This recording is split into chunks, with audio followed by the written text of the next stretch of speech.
आणि आज मिशन लोकसभा या राजकीय व्यक्तींच्या मुलाखतींच्या कार्यक्रमात आपण बघणार आहोत बीड लोकसभा मतदारसंघाचे अपक्ष उमेदवार सय्यद नवीदुज्जमा यांची आमचे रिपोर्टर मोहसिन मोमीन यांनी घेतलेली ही खास मुलाखत।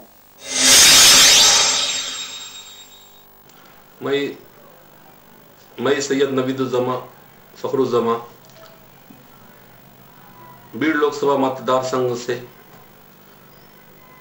अपक्ष उम्मीदवार हूं। राष्ट्रवादी कांग्रेस पार्टी से टिकट ना मिलने की वजह से मैं निवडणूक में खड़ा हुआ हूं और जो खड़े रहने की असल मूल वजह यह है कि मेरे ऊपर जो नाइंसाफी हुई, मेरे साथ जो नाइंसाफी हुई और मुझे पार्टी में रखकर मेरे ऊपर जो अत्याचार किया गया, इसलिए मैंने पक्ष से बंद कर अपने उम्मीदवार दाखिल की।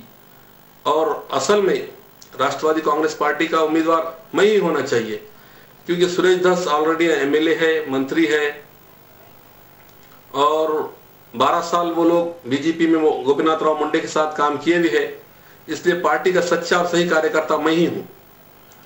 और सच्चा कार्यकर्ता होने की वजह यह है कि मैं राष्ट्रवादी कांग्रेस पार्टी यूथ कांग्रेस में मैंने 4 साल यूथ कांग्रेस का मैं बीड जिले का अध्यक्ष रहा, 3 साल मौलाना आजाद फाइनेंस कॉर्पोरेशन का डायरेक्टर रहा राज्य का। लेकिन जिले के अंदर हमने एक काम किया है। जिस वक्त सबसे पहले 2004 की बात है, जय सिंह राव गायकवाड़ यहां के उम्मीदवार बोलकर आए राष्ट्रवादी कांग्रेस पार्टी के, बीजेपी छोड़कर। उस वक्त हमने राष्ट्रवादी कांग्रेस पार्टी के उम्मीदवार जय सिंह राव जी गायकवाड़ काका को कामयाब बनाया और उस वक्त कामयाब बनाने में हमारे साथ उस वक्त के नेता स्वर्गीय विमलताई मुंदड़ा, आज के पालक मंत्री जयदत्त नशीर सागर साहब, विनायक राव मेठे, नंदू सेठ जी मुंदड़ा, दरेकर नाना, बाजीराव जी जगताप, उषाताई दराड़े और मेरे जैसे और अनेक सामान्य कार्यकर्ता थे, जिन्होंने एक ताकत लगाकर जय सिंह राव गायकवाड़ काका को कामयाब बनाया।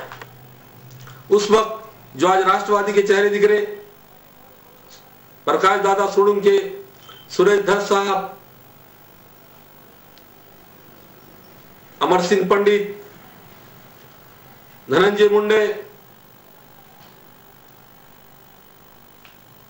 जो नेता बाबूराव रमेश राव अड़स्कर जी और हमारे जिलाध्यक्ष अशोक डग साहब, यूथ के अध्यक्ष, ये सब लोग बीजेपी में थे। पूरी यंत्रणा जो आज राष्ट्रवादी कांग्रेस पार्टी के चेहरे नजर आते, ये उस वक्त पूरे के पूरे बीजेपी में थी। और एक सामान्य आदमी ने, जिसमें हमारे राधाकृष्ण होगे पाटिल भी हमारे साथ थे, कई लोगों ने मिलकर उस वक्त राष्ट्रवादी की पार्टी के उम्मीदवार को कामयाब बनाया और एक आम आदमी की ताकत बोलकर, एक सामान्य मानुष की ताकत बोलकर राष्ट्रवादी कांग्रेस पार्टी का उम्मीदवार उस वक्त जय सिंह राव जी गायकवाड़ यहां से चुनकर आए बीड लोकसभा मतदार संघ से। आज देखने को आ रहा है कि जो चेहरे बीजेपी में थे उस वक्त, वही चेहरे आज राष्ट्रवादी कांग्रेस पार्टी में भी। और राष्ट्रवादी कांग्रेस पार्टी के असल कार्यकर्ते, फाउंडर कार्यकर्ते वो बाहर हो चुके हैं और बीजेपी से आए कार्यकर्ता नेता आज राष्ट्रवादी कांग्रेस पार्टी पे कब्जा बनाए हुए हैं। और ये इनके इस कब्जे से, इनके इस अत्याचार से और जुल्म से हम तंग आकर कई लोगों ने राष्ट्रवादी कांग्रेस पार्टी छोड़ी है। और आज उसी तरह मैं राष्ट्रवादी कांग्रेस पार्टी से, जो आज भी मैं हमारे नेता पवार साहब को मानता हूं, आर पाटिल साहब को मानता हूं, लेकिन जो अत्याचार और अन्याय मेरे ऊपर बीड जिले में हो रहा है, इसके खिलाफ होकर मैंने बंडखोरी की है और अपनी उम्मीदवारी दाखिल की। अभी आपने कहा है कि आप अभी भी राष्ट्रवादी के जो मेन सचिव है,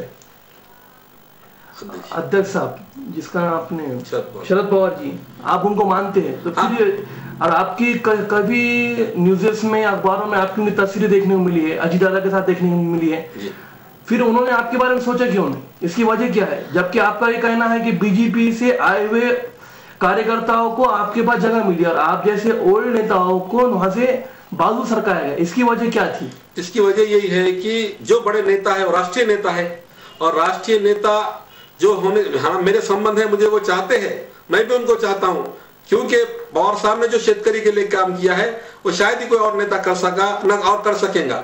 इसलिए वो बहुत ही आदरणीय और रिस्पेक्टेड है महाराष्ट्र के या पूरे हिंदुस्तान की। लेकिन उस बड़े नेता के सामने जब ये मंडली एक ग्रुप बना के एक टोला बनकर जाती है और अपने पेश करते हैं, इन्होंने सच्चे राष्ट्रवादी कांग्रेस वाली को एक एक करके बाहर किया है। और आज ये चेहरे सामने आ रहे हैं। इनका काम बीड़ के अंदर आज राष्ट्रवादी कांग्रेस पार्टी जितना अच्छा काम था, अशोक डग जिला अध्यक्ष, ये कभी नजर नहीं आते पार्टी का कोई प्रोग्राम लेते हुए। ये सिर्फ ये सब लोग रोज पीर के दिन से लेके तो गुरुवार तक ये बंबई में रहते, 2 दिन बीड़ को आते, फिर ये वहीं रहते। यानी ये मंडली रोज फेस करती है। और हम जो है तो ग्रास रूट पे काम करते, सामान्य आदमी के अंदर काम करते, आम जनता में काम करते, पार्टी का काम करते, तो उसकी उनको कोई खबर नहीं है। ये लोग रात दिन बॉम्बे में सामने सामने रहते हैं, तो पक्ष के नेताओं को भी ऐसा लगता है कि ये वाकई बहुत बड़ा काम कर रहे हैं, बहुत बड़ी जिम्मेदारी कर रहे हैं, इसलिए उनकी बात को समझा जाता। और हमको ये लोग जानबूझकर पीछे रखते, इसलिए हमको साहब की नजरों से या पक्ष की नजरों से दूर रखा जाता है। इसके अलावा 2-3 दिन पहले ऐसी बात भी सामने आई थी कि आपकी जान को खतरा है, तो कौन सी पार्टी से आपको जान खतरा है, कुछ कहना चाहेंगे इस बारे में? पार्टी तो हमारे ही राष्ट्रवादी कांग्रेस के अंदर जो लोग देखेंगे कि मुझे किस तरह मनाया जाए, मुझे वापस लेने के लिए कहा गया, मुझे वो करा गया, लेकिन इन्हीं में से किसी से हो सकता है कि ये बात चलाई जा रही हो और मैं महसूस करता हूं कि मैं असुरक्षित हूं, मुझे सुरक्षा की जरूरत है। बहुत बीड़ की जनता में ये भी एक सवाल पैदा हुआ है कि आपको खड़ा करने के पीछे गोपीनाथ राव मुंडे जी का हाथ है, ये कहाँ तक सच है? गलत बात है। लोग तो इल्जाम लगाते थे। मैं एक पक्ष का निष्ठावान, आज भी मैं पवार साहब को मानता हूं और मेरी पवार साहब से अटैचमेंट है, एक लाइक है, मेरे नेता है वो। और मैं मुंडे साहब से, वो तो एक बीड़ जिले के बड़े नेता है, लेकिन मैं उनके बोलने पे या किसी के बोलने पे खड़े नहीं रह सका हूं, क्योंकि मेरा आज तक का निर्णय है, मैं पक्ष के साथ पूरी ईमानदारी से रहा हूं। लेकिन मेरे ऊपर जो अन्याय हुआ, मेरे ऊपर जो जुल्म हुआ, मेरे ऊपर जो अत्याचार हुआ, मुझे बार बार डावला गया, मेरा कहीं नाम नहीं लिया गया। एमएलसी के नाम आया जब मुझे कट किया गया, 2004 में विधानसभा का मुझे टिकट मिला गया जब मुझे कट किया गया। और जो बागी लीडर जिन्होंने राष्ट्रवादी कांग्रेस पार्टी के खिलाफ इलेक्शन लड़ा, वो लोगों को आज गाड़ियों में पक्ष के अंदर स्थान मिल रहा है और मेरे जैसे निष्ठावंत लोगों के साथ अन्याय हो रहा है। इस अन्याय और जुल्म और अत्याचार के खिलाफ मैंने पार्टी के खिलाफ, उम्मीदवार के खिलाफ अपना फॉर्म दाखिल किया।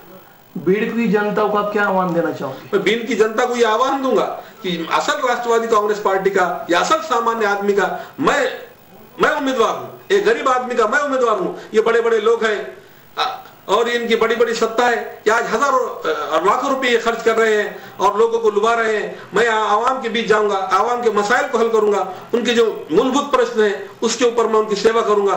यही मुद्दे लेकर मैं आवाम के सामने जा रहा हूं।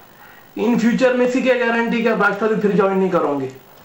राष्ट्रवादी ज्वाइन करोगे या नहीं करोगे ये तो मैं आज नहीं कहूंगा, लेकिन इतना जरूर कहूंगा कि मेरे ऊपर जो अन्याय और अत्याचार कर रहे हैं लोग, ये अगर राष्ट्रवादी कांग्रेस पार्टी में रहेंगे तो मैं कभी राष्ट्रवादी पार्टी में नहीं जाऊंगा।